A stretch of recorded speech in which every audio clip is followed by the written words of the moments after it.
Hello friends, welcome to my channel, Stacy O Designs.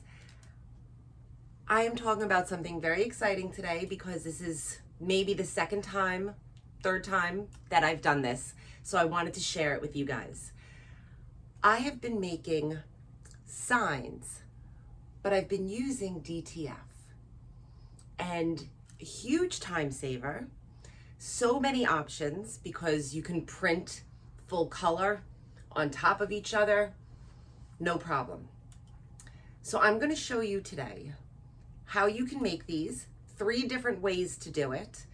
And here are some options, but they're great for advertising, they're great for home decor, they're great if you sell. You need smaller ones.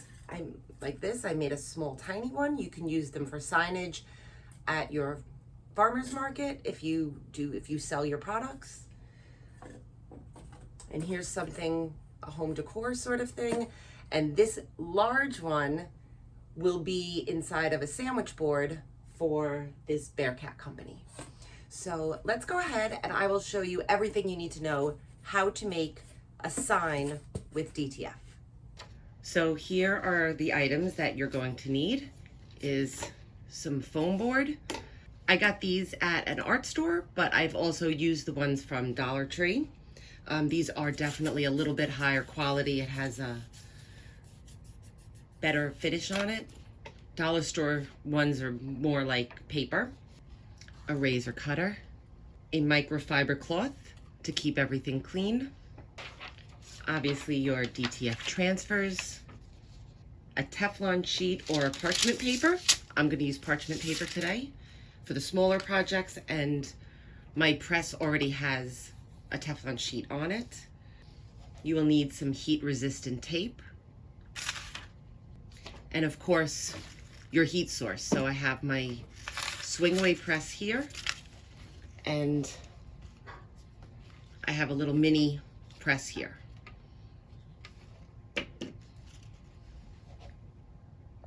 Let's start with our mini press project. This is perfect for small signs, or when you're working in a small space, or if you only have one to do. It's nice, quick and easy. You don't have to spend time heating up your main press. So normally when you buy a board, it's much larger than this. So I'm going to show you how I cut it. I just cut this one down to size using a craft knife and a ruler. I just measure out my design and give it a few evenly pressured slices a few times until I feel it pop away from itself.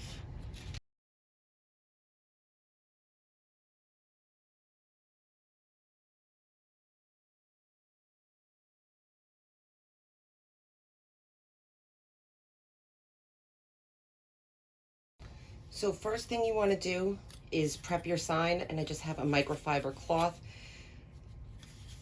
You don't want to actually wet these with like alcohol or something like that. It's not that kind of material. You could try using a very dull piece of rolling tape, but I find this microfiber cloth works perfectly fine.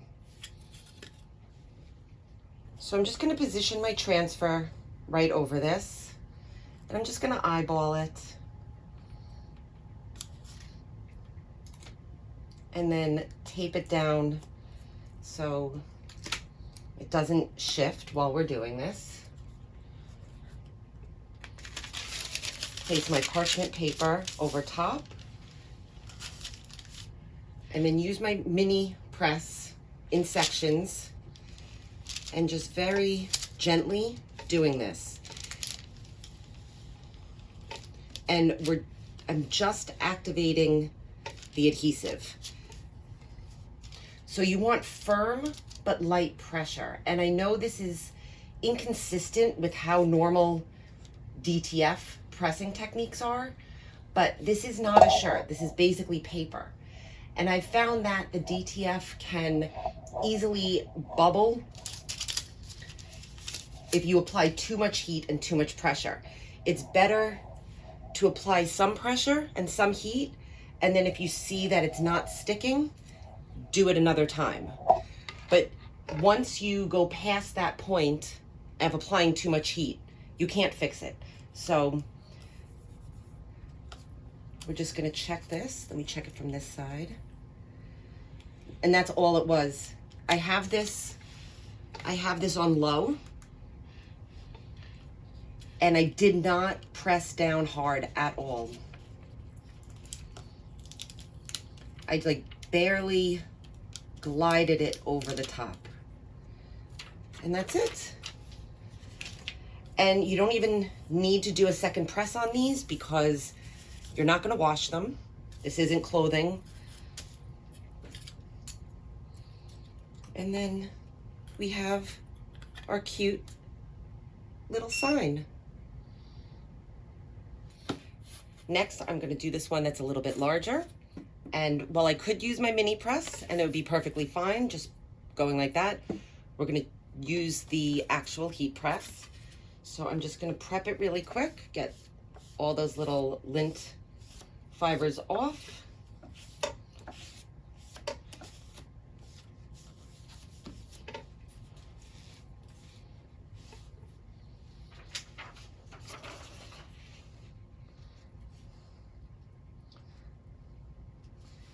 And again, I'm kind of just eyeballing this.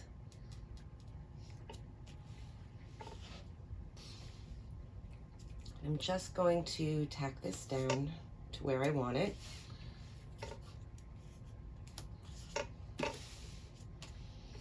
So I already have Teflon underneath and on top. If you find that you're not getting consistent pressure with your heat press, you can put a pressing pillow underneath when you press it and you'll get more consistent pressure. But again, we're doing very light, very light. I have my heat press only set to 225 Fahrenheit. This is very low. It's low for sublimation, it's low for DTF, it's low for HTV, all of it. But I just want to get the adhesive going. And once it's on there, it's on there. It's not gonna peel off.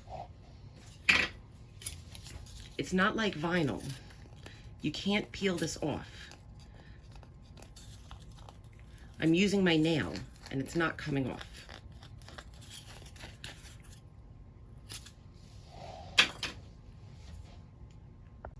Okay, so I'll be using my swing away press, and this can be also done with a clamshell press or an easy press.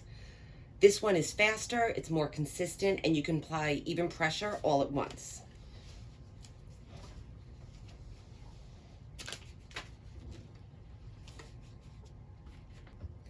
And I'm only doing this for 5-second increments.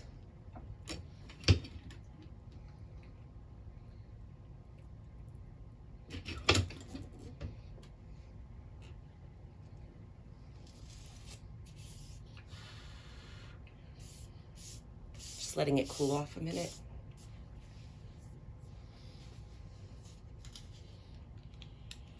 And there you go.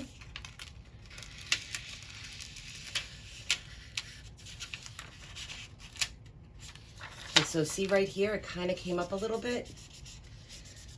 I'm gonna let this cool a little because by it not being fully pressed on there, the adhesive is still hot, so it wants to pull up if it's not on there good. So we're gonna let the adhesive cool down.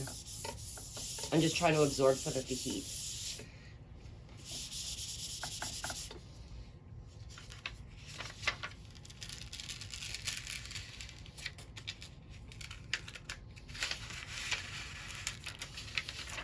And if you see a problem that it's really coming up badly, you can always go back and repress.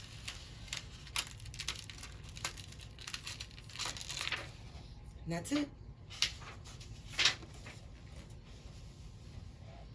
Oops. So there you go. And yes, you can feel it. You can 100% feel it on there, but it feels like it's vinyl. and the colors are beautiful, and it's 100% on there. So this is the final one I'm going to press. And this is big. This is, the board is 24, but the print is 22 by 36. So I'm going to show you how to press a huge board. And this is specifically for a sandwich board, but I've also made them for like welcome boards, things like that. Okay, so I already have my board prepped and my transfer is taped on here. And I'm going to start in the middle, and I'll tell you why. I've done these before where I was more strategic and I would start on a corner, and then work my way up. And what will happen is it'll start to bubble in the middle, because when you press it on a corner, it pushes air this way. So I'm going to start in the middle and work my way outward.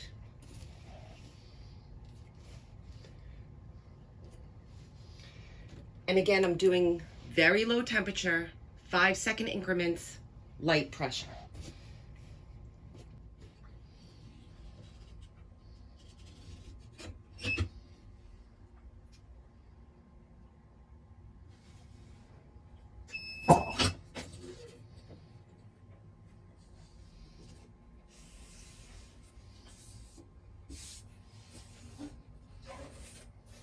I'm going to do the other side right in the middle. And truthfully, I think my press is getting a little too hot.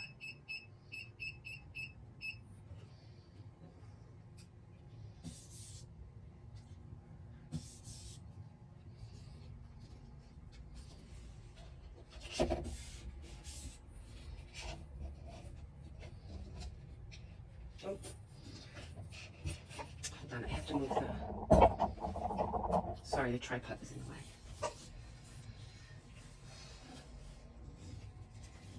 And I'm trying to align it so I'm not pressing over, at least too much.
Okay, oh, let me turn this around the other way. So I've pressed 6 times. 1, 2, 3, 4, 5, 6. And if I start pulling up and there's any spot that maybe I missed or is still not adhered, I'm going to use my mini press to go over it really quickly. And truth be told, I had to make a split-second decision while I was pressing this that I had to do off camera. I was telling you that overheating can cause it to bubble. And my press has a tendency to gain a little heat the longer it's been on. So there was like up here, the last 2 sections that it started bubbling. So I grabbed my microfiber towel while the adhesive is still hot. And I just pushed all those air bubbles out like this.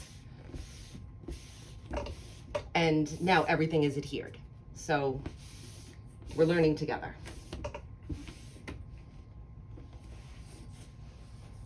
Okay, let's start from this side. So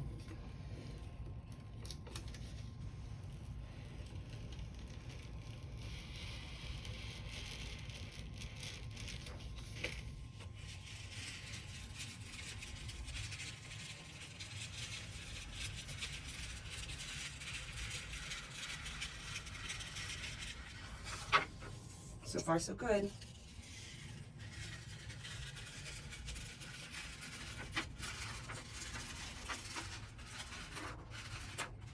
And I'm just doing this nice and slowly because if you pull it up, if you go whoop and whip the whole thing off, and there's a part that was not adhered properly, it's gone. So I'm just being super careful.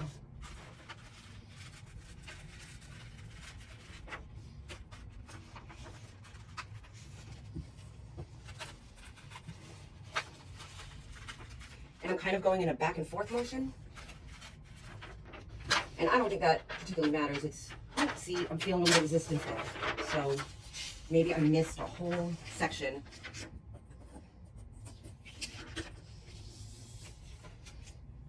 You know what? I'm just going to cut away the parts that I know is good.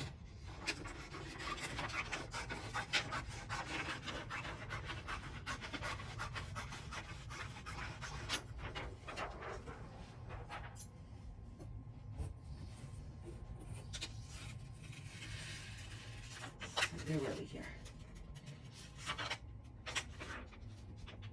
Yeah, so right there needs a little bit more heat.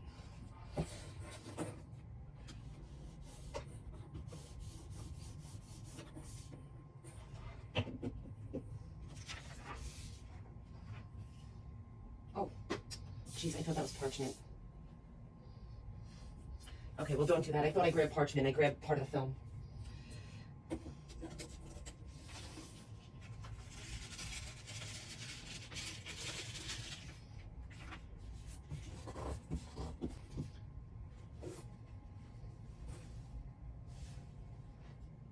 Now I can't find the parchment.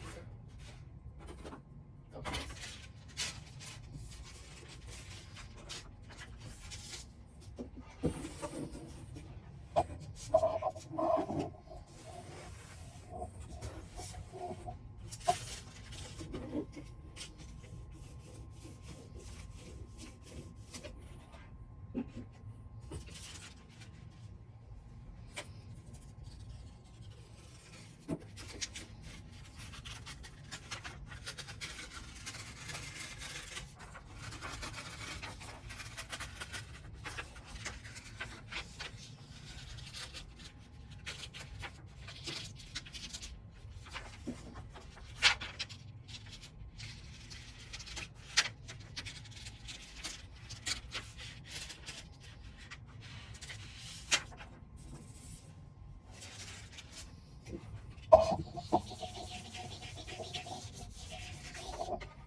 This should be the last, there we go, little section.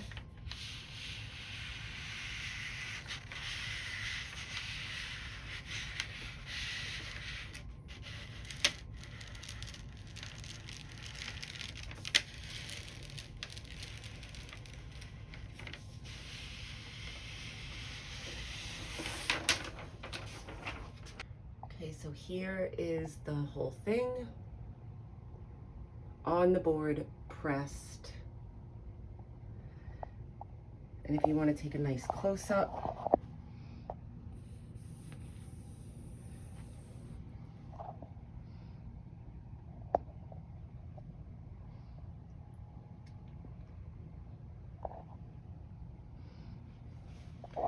And here's the detail.